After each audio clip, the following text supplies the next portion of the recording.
नहीं बेटा, तुम एक बार खुद जाकर देख आओ। सास की आज्ञा मिलने भर की देर थी। सिमरन अपने पति साथ मायके आती है, परंतु इस बार घर के अंदर कदम रखते ही उसे सब कुछ बदला सा महसूस होता है। पहले जहां उसे देखते ही माँ पिताजी के चेहरे खुशी से खिल उठते थे, इस बार उन पर परेशानी की झलक साफ दिखाई दे रही थी। आगे भाभी उसे देखते ही दौड़ी चली आती और प्यार से गले लगा लेती थी, पर इस बार दूर से ही एक हल्की सी मुस्कान दे डाली। भैया भी ज्यादा खुश नहीं थे।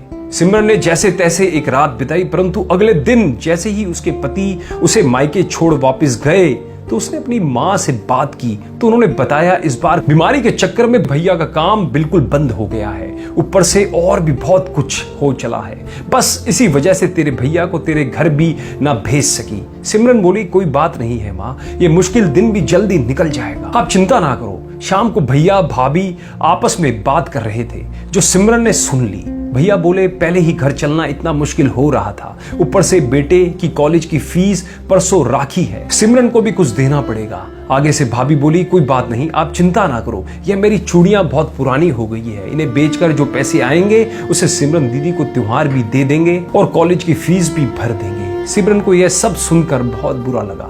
वह बोली, भैया भाभी ये आप दोनों क्या कह रहे हो? क्या मैं आपको यहाँ तंग करके कुछ लेने के लिए ही आती हूँ? वह अपने कमरे में आ जाती है। तभी उसे याद आता है अपनी शादी से कुछ समय पहले जब वह नौकरी करती थी तो बड़े शौक से अपनी पहली तनख्वाह लाकर पापा को दिया करती थी और उसके पापा कहते थे कि अपने पास ही रख ले बेटा, मुश्किल वक्त में ये पैसे काम आएंगे। इसके बाद वह हर महीने अपनी सारी तनख्वाह बैंक में जमा करवा देती थी। शादी के बाद जब भी मायके आती तो माँ उसे पैसे निकलवाने को कहती, पर सिमरन हर बार कहती अभी मुझे जरूरत नहीं है। पर आज उन पैसों की उसके परिवार को जरूरत है। वे अगले दिन ही सुबह भतीजे को साथ लेकर बैंक जाती है और सारे पैसे निकलवा पहले भतीजे की कॉलेज की फीस जमा करवाती है और फिर घर का जरूरी सामान खरीद घर वापस आती है। अगले दिन जब भैया के राखी बांधती है तो भैया भरी आंखों से उसके हाथ 100 का नोट रखते हैं। सिमरन मना करने लगती है तो भैया बोलते हैं, ये शगुन है पगली, मना मत कर। सिमरन बोली, भैया बेटियां मायके शगुन के नाम पर कुछ लेने नहीं बल्कि अपने माँ बाप की अच्छी सेहत की कामना करने,